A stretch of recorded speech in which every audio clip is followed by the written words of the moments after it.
Is Walter Williams remembered?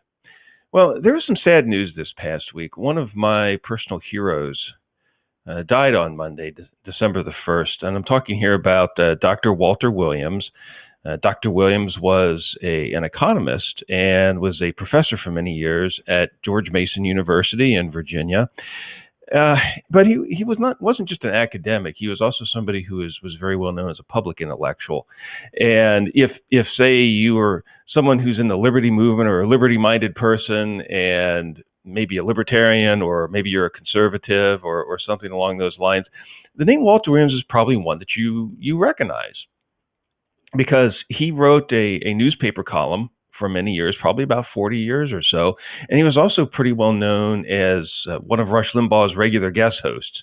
It always seemed like, if I recall correctly, that he would fill in for Rush maybe the week between Christmas and New Year's was typically one of the times of year that Walter Williams would sit behind the EIB microphone and school people in sound economics. So, and though it's sad to hear of his passing this past week, I didn't want to make this a sad show, but really more as really to just honor someone that I think have thought very highly of for most of my life, and to give you a little bit of sense of the man, and how he actually mentored me. Now, I say I never knew him personally. I never was a student of his. I never sat in a classroom with him, but yet he really did teach me, and he taught me an awful lot about economics at really a very important, kind of impressionable time in my life. It made a big difference to me, and so that's why I just wanted to.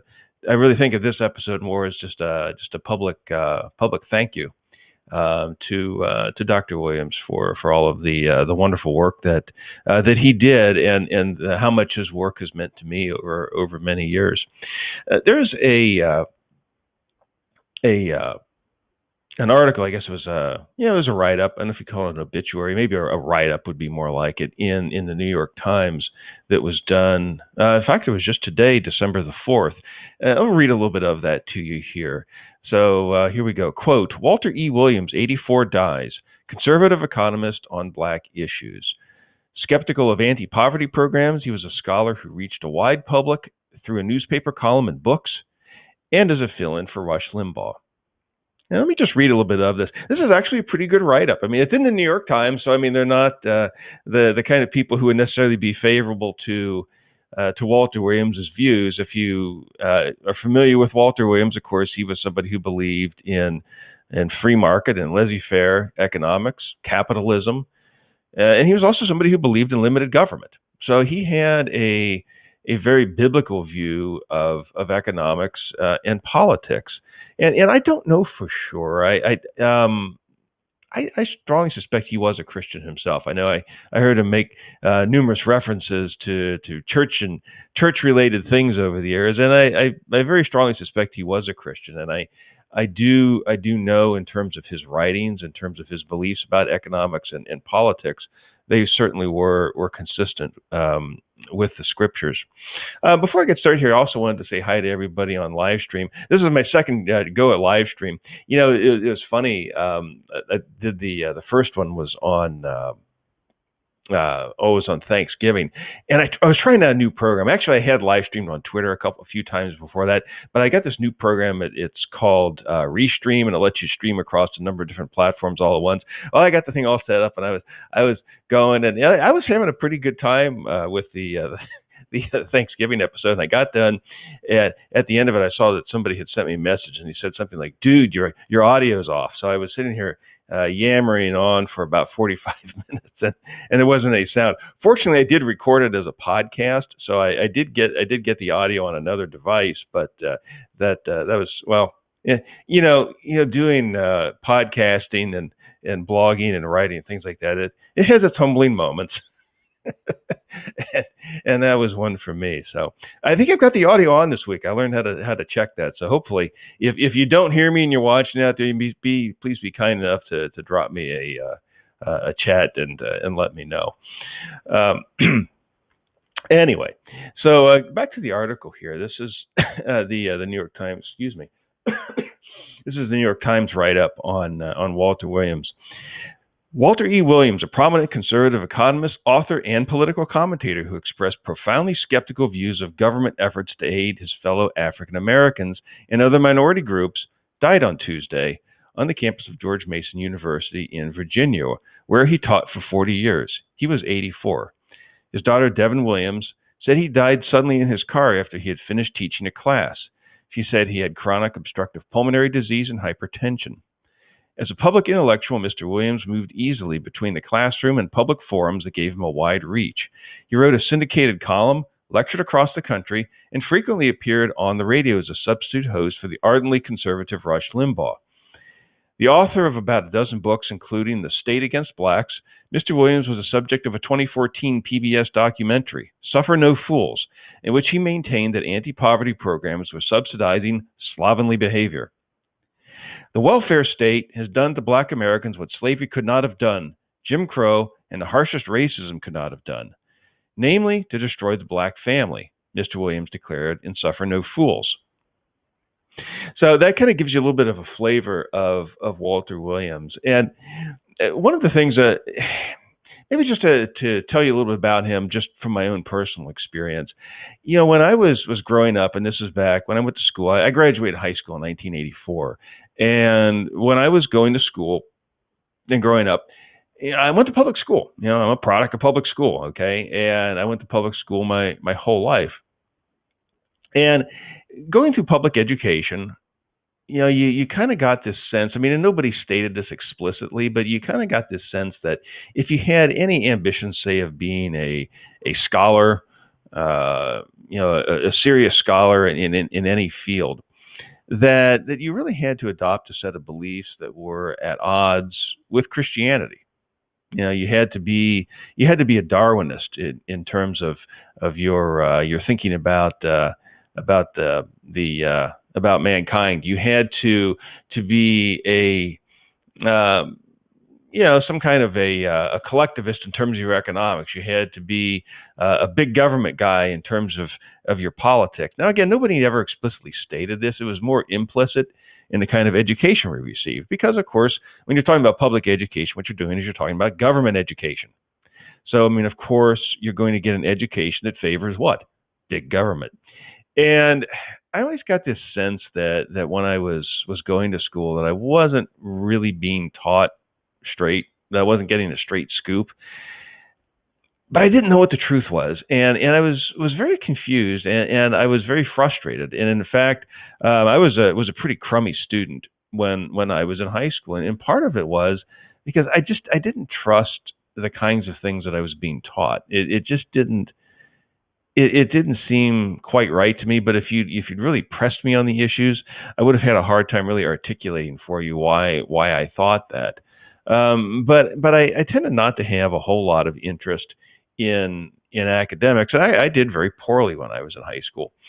And I don't say that as a boast. I'm not happy about it. I wish that I had handled things differently. But no, I didn't do well. And part of the reason was just because I found the intellectual climate, the atmosphere, the ideas that were put forth, they didn't have a lot of appeal to me. And I always wanted to believe, I don't know, maybe this is the Lord's leading in my life here. I wasn't a Christian at the time, but I always believed I wanted to believe in liberty. I wanted to believe in freedom, in economic freedom, in political freedom, but I just wasn't seeing that in the teaching that I was getting. So anyway, I remember I first came across Walter Williams' work, I want to say about 1984. So it was about the same year that I graduated high school. And the local newspaper, the Cincinnati Enquirer, carried his weekly syndicated column. And I started reading his stuff, and I was just blown away by it. You know, as I said, the general kind of intellectual atmosphere then, as it is now, is a sort of big government type of socialism. But Walter Williams was just like, it was like a bolt of lightning out of the blue. He was so different from anybody else I had ever read up to that point. You know, he was somebody who would write very powerfully, very clearly, very very logically, and defend freedom and defend limited government and defend economic liberty. And I was just absolutely amazed and blown away by it. And one of the things that really captured me the most, of course, is that Walter Williams was black, and yet he would write columns that would just flay the received wisdom of the day. There was always this idea, oh well, that blacks aren't doing well in this or that area, and it's all because of racism. It's all because of white racism. It's white racism that is to blame for this. And I'd read Walter Williams, he'd say, no, it's not white racism that's doing this. It's socialism. It's the welfare state. And in fact, let me go ahead. I'm going to read that quote again. This is from a quote from the New York Times, and I know this must have been kind of painful for them to print this. So I'm going to read it again. This is Walter Williams. Quote, "The welfare state has done to black Americans what slavery could not have done, Jim Crow and the harshest racism could not have done, namely to destroy the black family." End quote. That was a quote from that PBS special, Suffer No Fools. By the way, that PBS special they talk about, it's about an hour-long special on featuring Walter Williams. And it's available on Amazon. So if you have Amazon, if you've got Amazon Prime, it actually comes with your Amazon subscription. So if you have that, go check it out. I'd strongly recommend it to you. I always love hearing Walter Williams talk about economics. And if you've never heard him before, you're in for a real treat. I've always loved his work so much. But I would read things like this. And it was just shocking. Like I say, it was like a bolt of lightning out of the blue. And it was like, who is this guy? And where does he get these ideas? And I was very keen to learn. And I say this was at a time in my life that, as senior in high school or was going into college. And so those are very intellectually formative years. And, for me, reading his work really kind of reawakened, or maybe awakened for the first time, really, the interest in scholarly things from my standpoint. Because, like I say, I had this idea growing up that if you had to be a scholar, well, you had to be some kind of, socialist, liberal, what have you. And I think there was a lot of truth in that, actually. There's certainly a lot of truth then. And of course, if you look at the way universities and formal academics is today, that really is true. I mean, you have to kind of accept the worldview of the secular liberals, and that's something that I was never comfortable with. But here I'm reading someone who's a PhD economist and a college professor, and man, I mean, he's just flaying the received wisdom, and it was always so much fun to read him and to read him and to see him skewer the received wisdom. I always enjoyed that, but in reading him and in learning from him, I say it for the first time in my life kind of began to awaken interest in scholarship, because I began to see that you could be a scholar, and not only could you defend liberty, but you could make a pretty compelling intellectual argument for that. In fact, you could make a much better argument for liberty and freedom than you could for all the big government social welfare programs that were out there.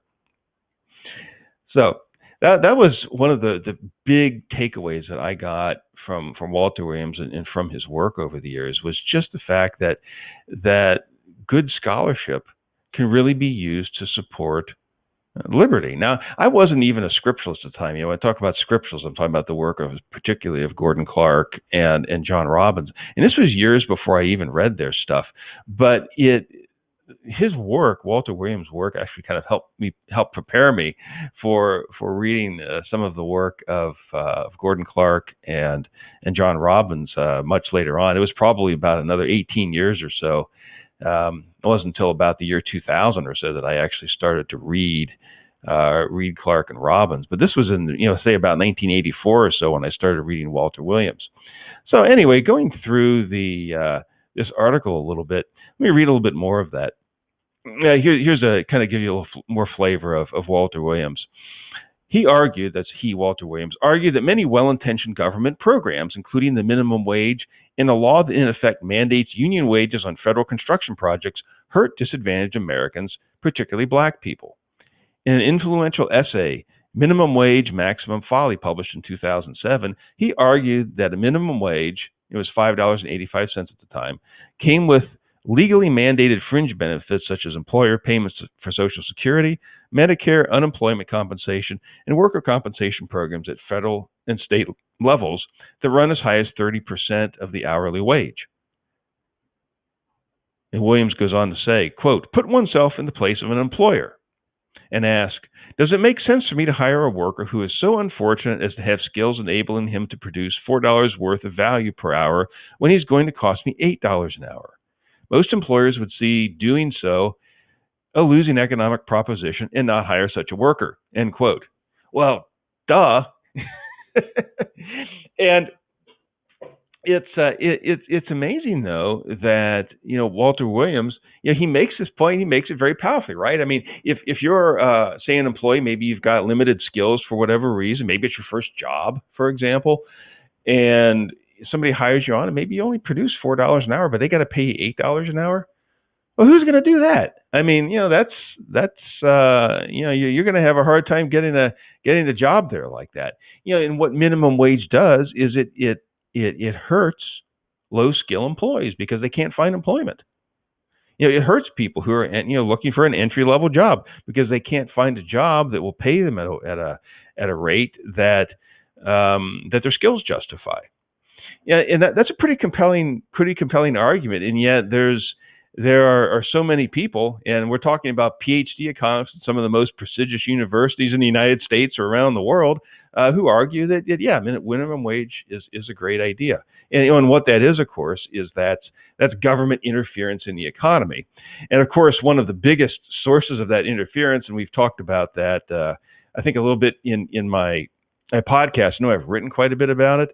But one of the biggest sources of that interference is the Roman Catholic Church. Now, Walter Williams didn't say that. He didn't. That's not in the New York Times article, and I don't know that he necessarily said that in his columns. I'm saying that that's where that comes from. A lot of that comes from the influence of Roman Catholic economic thought, which is very collectivist.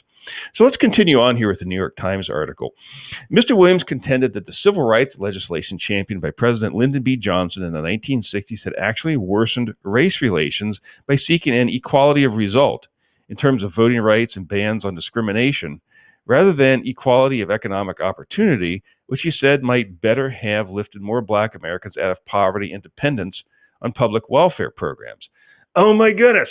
I mean, now this was something, again, this is one of the things, early on when I began reading Walter Williams' work, that I was just floored by it. As I mentioned, Walter Williams himself was Black. And, I was used to kind of the standard issue, mainstream stuff that you'd see on TV or reading newspapers, right? I mean, guys like Jesse Jackson or Al Sharpton. I mean, those were some prominent civil rights advocates at the time, and they were always into, bigger government programs, more laws compelling people to do this, that, and the other thing. And I thought that I guess that's what Black Americans really think. That's what they want. And Walter Williams comes along and he just blows that stuff out of the water. And I thought, I've never seen anything like this. And again, this is very good summary of Walter Williams' argument. That all of these, so many of these civil rights laws that try to impose things like quotas and what have you on employers and on the workforce create a lot of ill will. And not only does it create a lot of ill will, it actually creates problems for Black Americans who are trying to advance. It actually, in a lot of ways, hurts people that supposedly it's out there to help. And it's interesting, it goes on here, it says that Walter Williams, had his critics on the liberal side in 1981 in a Q&A face-off with Mr. Williams in the opinion pages of the New York Times. Benjamin Hooks, then president of the NAACP at that time, was unsparing in his assessment of Black conservatives like Mr. Williams. And he goes on this Benjamin Hooks criticizes Williams. He says, Black conservatives are basically a carbon copy of white conservatives. They object to affirmative actions designed to overcome preferences long accorded to white males. They object to busing as one effective remedy for rectifying a school system that has been deliberately and historically segregated, et cetera, et cetera. And he continues here. Well, the problem with so many of the with the liberals is that they always think that somehow getting government involved in things and forcing people to do things that they wouldn't otherwise do is the way to go. But Walter Williams had a consistent philosophy of liberty.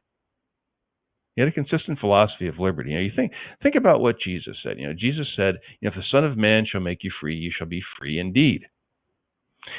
Liberty that's something that we find in the scriptures. We find economic liberty. We find political liberty. Now, that quote that I gave you from Christ, of course, he was talking there about spiritual liberty. Spiritual liberty is the fountainhead of political and economic liberty. Now, again, I'm filling in some things here. I don't know that Walter Williams necessarily openly talked about that or not. Maybe he did. I haven't read everything that he wrote. But liberty is something that it's God-given. It's a gift of God. And Walter Williams understood the importance of political and economic liberty to help people to grow, to help people to develop, to help people to learn and have an opportunity to apply their God-given gifts and their talents. You don't get to a place of success. You don't have a I guess what I'm trying to say here is that nobody can give you prosperity. You try to give people stuff, you try to give people free stuff, what it ends up doing is destroying them. And that's one of the things that Walter Williams argued quite a bit. You find this just consistently in his columns, that government anti-poverty programs, the government affirmative action programs, things like this, even if they were well-intentioned, even assuming the best of intentions on the part of the people who initiated them, that they actually ended up hurting the very people that they were supposed to help. And I remember, and I don't have the column here handy with me, but I do recall reading in one of Walter Williams' columns, he was talking about growing up, and he grew up in the housing projects in North Philadelphia, and he was born in 1936. So he grew up, he's pretty close to the same age as my parents. He grew up in the 1940s, 1950s, in that particular period of time. And, that was in the time, that was the pre-civil rights era. So there was a lot of pretty overt discrimination that was going on, that was taking place against blacks. But one of the things that was interesting in listening to him talk about his experience growing up, it was really quite remarkable, because you think today of the housing projects, and it immediately conjures up images of drug addicts and shootings and prostitution and all this kind of very depraved sorts of things. But when you listen to him talk, it sounded almost like almost like an all-American neighborhood. He talked about the fact that with he and all of his friends, that he was the only one that didn't have both parents at home. His father left his mother when he was very young. But all of his other friends, their parents were married. They were intact families. They would go out. I remember reading him talking about how they'd go out and they'd camp out in the yard at night, and nobody would think anything of it. And they got a good quality education when he was growing up as well. And it sounded like it was pretty normal American neighborhood. And this was in the housing project, in the 1940s and 1950s. And of course, you compare what he experienced growing up, before all of the Great Society of Social Welfare programs came along in the 60s. It was a very, very different world than the one that we live in today. After all of those social welfare programs, came along, the so-called Great Society of Lyndon Johnson. And that was one of the recurring themes of his work, was how welfare had destroyed the black families. And it wasn't just black families he'd talk about either. Welfare destroys any families. There's no quicker way to destroy the moral fiber, the industriousness of any people, than to put them on the dole. And put them on the government dole to say, you deserve free stuff. You have entitlements.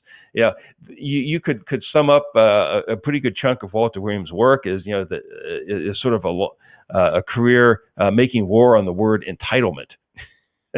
Yeah, he had a view, and this was a very biblical view of the relationship between work and money. You think about what the Apostle Paul wrote. He said, if a man will not work, neither let him eat.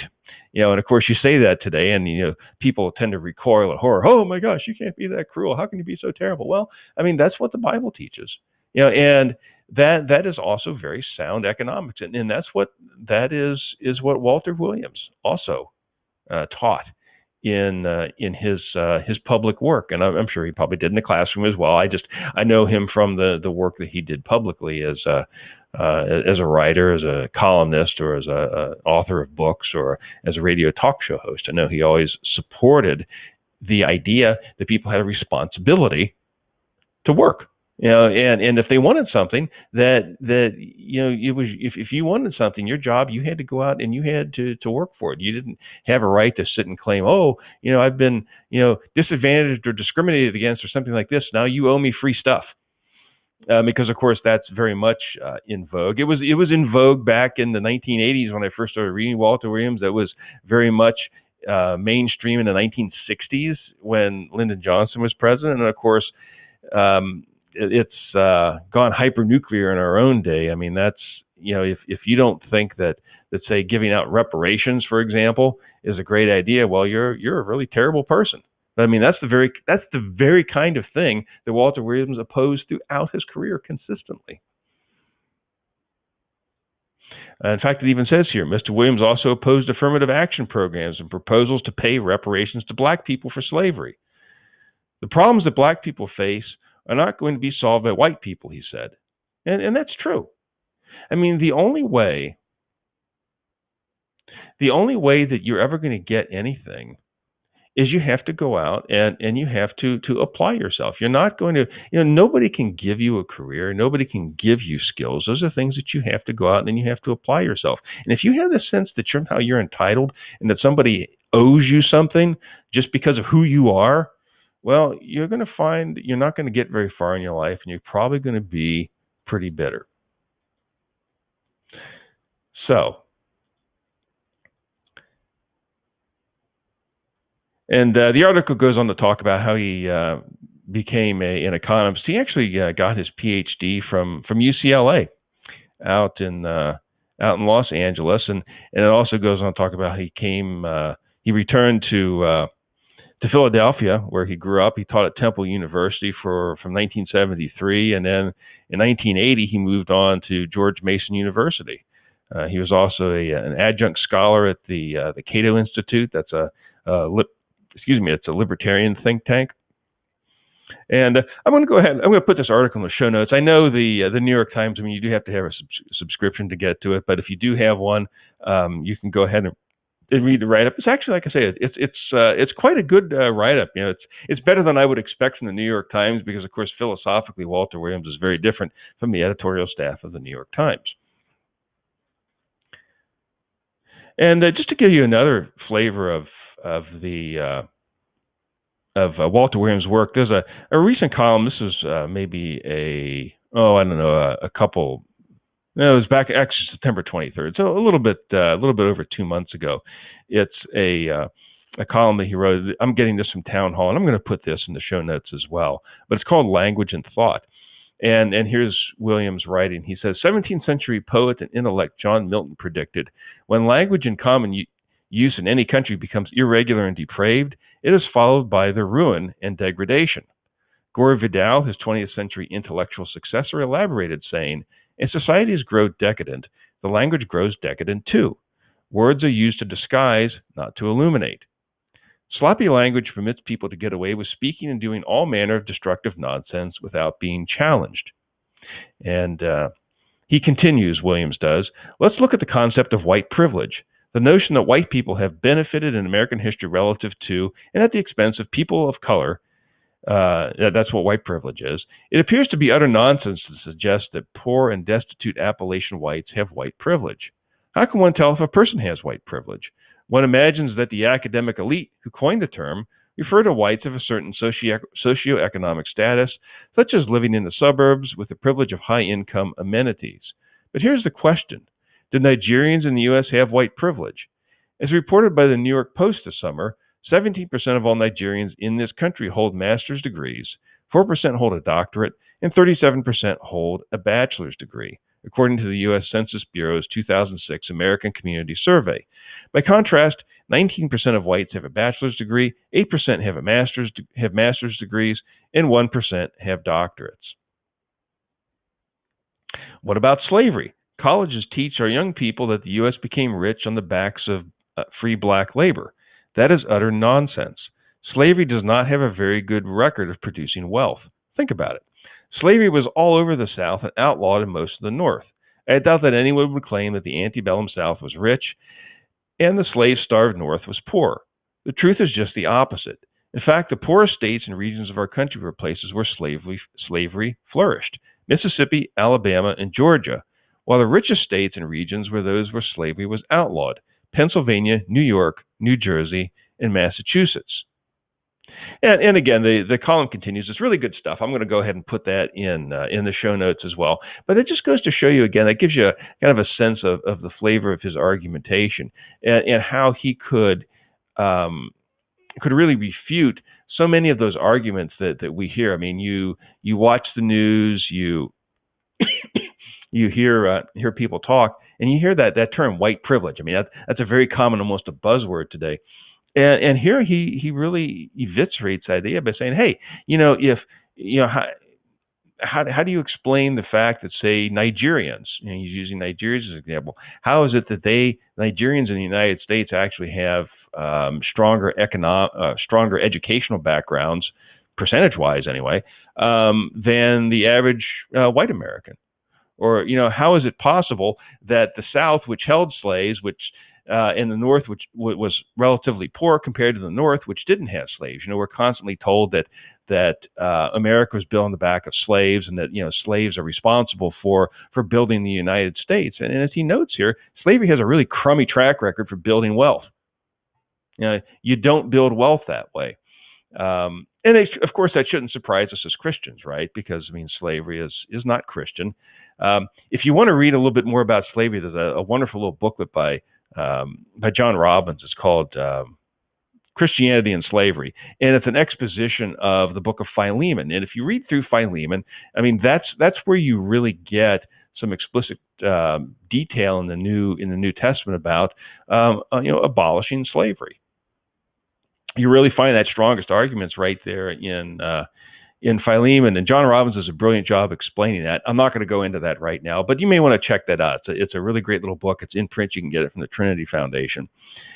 So anyway, I just wanted to give you a little bit of flavor of Walter Williams and his argumentation. And you might also find this interesting too. If you're like me and say you admire, love the work of John Robbins. I'm a huge admirer of John Robbins. John Robbins is, I talk about Walter Williams was an early influence in shaping my thought. Well, John Robbins probably did more than anybody else to really kind of put all the pieces together and shape my thinking. I call myself a scripturalist today. And of course, scripturalism was the name that John Robbins gave to Gordon Clark's philosophy. The idea that the Bible has a systematic monopoly on truth. But you might be interested to know, if you're an admirer of John Robbins, that John Robbins was well aware of Walter Williams' work and actually admired him quite a bit. And here's a piece that was actually written by John Robbins. It's a review of one of Walter Williams' books. This was written on the Foundation for Economic Education, FEE. And at the time, John Robbins it was written in 1996, and I believe John Robbins was the editor-in-chief of the Foundation for Economic Education at that time. John Robbins was very interested in economics, and I was always very interested in economics. And of course, part of that interest in economics, a big chunk of that actually came from reading Walter Williams. And so I was so glad to come across a number of years later John Robbins' work, where he really ties in, and shows how the economics of freedom is something that you can derive from the scriptures. But writing in 1996, John Robbins is giving a review of Walter Williams' book, and let me read a little bit of this to you. The title of it's "Do the Right Thing: That's the title of Walter Williams' book, Keen Insights from a Sound Economist. So John Robbins calls Walter Williams a sound economist. Now, if you know John Robbins, there's not a lot of people he would say that about. I mean, John Robbins was a very discriminating, and I mean that as a compliment, very discriminating intellect. He's somebody who admired, logic and precision of thought. And those are things that are unfortunately, very rare qualities, even among academics in our own day. But he called Walter Williams a sound economist. So let's read a little bit from John Robbins' review of Walter Williams here. Quote, Dr. Walter Williams, chairman of the Department of Economics at George Mason University in Virginia, a syndicated columnist for the past 15 years, has collected his best newspaper columns from 1990 to 1994, sorted them into 7 categories, and published them under the title, Do the Right Thing. Young Walter Williams grew up in North Philadelphia housing project in the 1930s and 40s. He thanks his, who having been abandoned, looks like the words are a little bit cut off here. Oh, here we go. Let me stretch this out here. Young Walter Williams grew up in a North Philadelphia housing project in the 1930s and 40s. He thanks his mother, who, having been abandoned by her husband, raised 2 children by herself through difficult times. She is the one who gave me a spirit of rebelliousness and taught me hard lessons about independence and discipline. He later went on to earn his doctorate in economics from UCLA. Dr. Williams also thanks Providence that enabled him to have teachers in high school and professors in college who didn't give a damn about what color I was and held me accountable to high standards. The title Do the Right Thing reflects Dr. Williams' political philosophy in 2 important respects. It is not enough to think the right thing, though all right action must start with right thinking. It is necessary to do, to act. Faith without works is mere lip service. Second, when one does act, one must do the right thing, the moral thing, not the expedient thing or the politic thing. Dr. Williams sees the source of American decline in the 20th century as moral rot in both our private lives and our public institutions. In an age of philosophical moral relativism, the BOMFOG, the ubiquitous and false platitudes about unity in the brotherhood of man and fatherhood of God, Dr. Williams' honesty and analysis may be painful for some delicate souls. Regardless of whose sensibilities are offended, he writes, I do not hesitate to call the things as I see them. Why? Because I care about our country and fear for its future as a free and prosperous nation. More importantly, Dr. Williams cares about the truth. Williams is controversial, but then anyone worth listening to is controversial. Long before William Safire thought of characterizing Hillary Clinton as a congenital liar, Williams recognized the political class, especially Congress, as charlatans, either ignorant or contemptuous of the Constitution. Williams does not exaggerate. As one who worked on Capitol Hill for several years, I can attest to the accuracy of his observation. About the only thing sure to call forth more ridicule on the floor of Congress than a serious reference to the Constitution is a serious reference to the Bible as the Word of God. That means, of course, that many congressmen cannot do the right thing since they do not know or do not want to know what the right thing is. And John Robbins describes the book a little bit. I'll just read you the closing paragraph here as well. Or maybe the closing 2 paragraphs. One of Dr. Williams' most important essays is one in which he defends the founders of America at the time of the Constitution against the charge that they were defenders of slavery. Williams quotes several, including Thomas Jefferson, James Otis, John Adams, Benjamin Franklin, George Washington, James Madison, and Alexander Hamilton. Typical was the statement of Madison that slavery was, quote, a barbarous policy, end quote. Dr. Williams brings to his analysis of contemporary issues the keen insights of a sound economist. He explains why businesses are in favor of regulations. It's to keep down competition. Why the self-esteem movement is so pernicious. It stifles effort and achievement. Why a balanced budget is not enough. Taxes and spending at today's levels are legalized theft. There's hardly a significant and contemporary topic that Williams doesn't discuss in this book. It is well worth reading, and Dr. Williams is well worth listening to. So that was John Robbins' 1996 review of Walter Williams' book titled Do the Right Thing. And, actually, I don't think I have that book. I looked at it on Amazon. I think I'm going to have to get a copy of that. because I'm sure that that's got a lot of great stuff in it. So, anyway, so that about wraps things up for today. I wanted to just say thank you very much for listening. I hope you enjoyed the discussion here of Walter Williams. I think Walter Williams was really just a wonderful exemplar of what. Of good academics, he's a man who used his intellect, used his God-given talents, to teach and to teach truth. And I know that he touched a lot of lives, and including a lot of people he never knew. I mean, as I said, I never knew him personally, but I admired so much his work for many years, and I have benefited so much from the work that he did. So I really wanted to use this as an opportunity to just, as I said, as a sort of a way of publicly saying thank you to him for the work that he did, and I'm sure that his work will live on for many years to come, especially among all those of us who love and cherish liberty and truth. So, in closing, I just wanted to say again, thanks very much for listening. I really do appreciate that. I'm going to go ahead. I'm going to post this. I'm going to post this as a podcast episode. So I'm going to post this out on my blog. I'm also going to post it on Thorn Crown Ministries. So if you get a chance, come check out my blog. It's Lucet. That's LuxLucet.me. It's a WordPress blog. I've had it out there, and goodness, it's hard to believe now. I guess it's almost going on 12 years. Where's the time go? So I'm going to post it out there. Also, I'm going to go ahead. I'm going to post that to my Twitter account, so you can go ahead and follow me on Twitter. Check me out on Facebook. Also, as I said, I'm going to post this out on the Thorn Crown Ministry website. Thorn Crown Ministries is a organization that was started by a couple of friends of mine, Tim Shaughnessy and Carlos Montillo. And I'm going to post that out there. And if you get a chance, go out and check out the Thorn Crown Ministry as well. They've got a lot of great stuff on there. There's the website itself hosts a number of different podcasts. It also has a place where a number of us contributors put blog articles as well. So go check that out. There's a lot of great stuff on the Thorn Crown Ministries website. Also, too, I just wanted to mention when I post this on my blog, I do have a donations box on there. If you find that you enjoy this work and you get something out of it, please consider making a donation as well to help to support me and the work that I do. Thanks again so much for listening. I really do appreciate that and appreciate your support. And until next time, may the Spirit of truth guide you in all truth as you read and study God's Word. Good night, everybody.